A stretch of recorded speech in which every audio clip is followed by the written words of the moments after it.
You're about to hear from Dr. Henry Young, the interim department head of clinical and administrative pharmacy at the University of Georgia College of Pharmacy.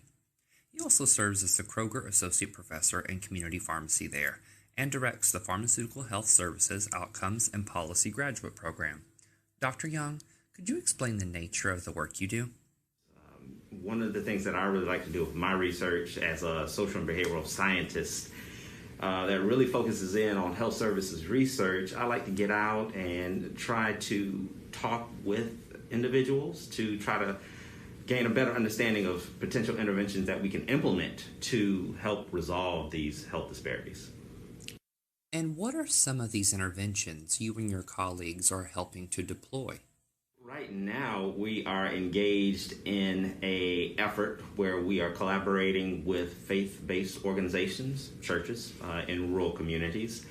And we are setting up a system of community health liaisons where we go, and it's implementing the community health worker model, where we go in and collaborate with faith-based leaders to empower them to provide the connections and the educational messages to their congregation members to address various different health disparities. We're also trying to gain a better understanding of how community pharmacists are engaged in combating COVID. So we're in the process right now of conducting research where we're trying to understand, how has COVID changed their practices? What are some of the workarounds that they had to do to try to provide better care to their patients? Tell us more about some of the research being done to help our community pharmacists. So there are some really interesting things going on in South Georgia in the area of pharmacy. And this is going back to the opioid epidemic. There's a way of compounding topical pain creams and the services that they've implemented. They've seen patients come in who are on all of these prescription opioids, and they ask them, we have alternative pain treatments for you. We can create topical pain medications for you instead of having to take all of these oral pain medications. We work with them to evaluate outcomes of that service, and we found that those services are helping patients manage their pain.